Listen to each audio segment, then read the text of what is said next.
আজকে আমার মায়ের দিকে অনেক অসুস্থ লাগতেছে, তবুও আপনাদের জন্য ভিডিও বানানোর জন্য মুরগি নিয়ে একটি রান্না করতেছে। তো বন্ধুরা, রান্নাটি কেমনে করলো আপনাদের সঙ্গে শেয়ার করার জন্য আমি কিছু কিছু পিক নিয়েছি, সেগুলো দেখাবো আপনাদেরকে। তো একটি কড়াইতে কিছু তেল নিয়ে নিয়েছি।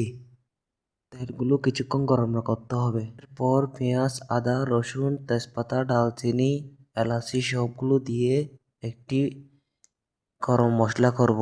তো কিছুক্ষণ নেড়ে চেড়ে নেব, কারণ মশলাগুলো একটু গরম হতে হবে। এরপরে দিব আমরা কাঁচামরিচ, পিষে এক চামচ কাঁচামরিচ দিব।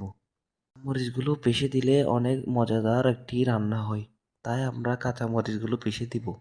তারপর সেগুলো বেশি করে একটু নেড়ে চেড়ে নেব, কারণ নেড়ে চেড়ে বেশি নিলে একটু মজাদার হয়, তাই আমরা নেড়ে চেড়ে মিশিয়ে নেব ভালো করে। তারপরে আমরা দিয়ে দেব হলুদের গুঁড়া, এরপরে দিয়ে দিব জিরা গুঁড়া। তারপরে ভালো করে নেড়ে চেড়ে নেব।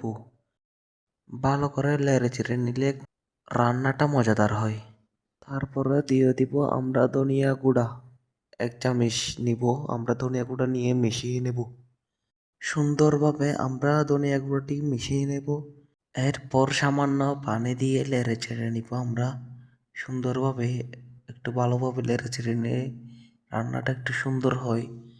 তারপরে দেব মুরগির মশলা দিলে মুরগির গোস্তগুলো অনেক সুন্দর করে মিশে যায়, আর খেতে অনেক সুস্বাদু হয়।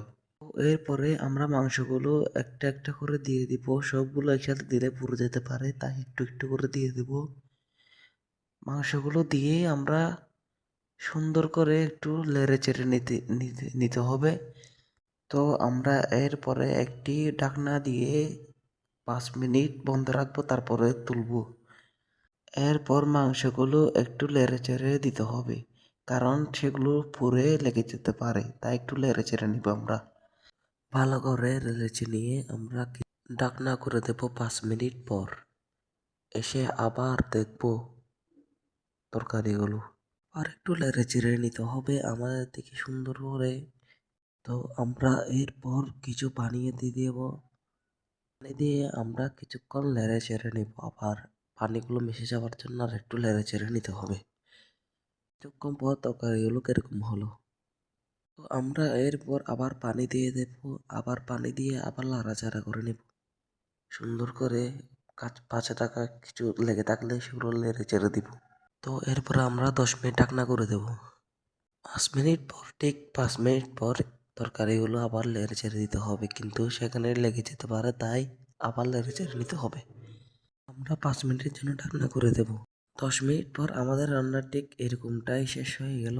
এখন দেখেন মাংসগুলো এরকম সুন্দর হয়ে ফুটে উঠছে। তাই ট্রাই করতে পারেন এরকম গোস্ত রাঁধতে, আমার মা যেরকম সুন্দর গোস্ত রাঁধলো। মাংসগুলো সুন্দর হলে আপনারা কমেন্ট বক্সে জানাবেন কেমন হয়েছে। ভালো লাগলে লাইক সাবস্ক্রাইব করে দেবেন, পাশে থাকবেন।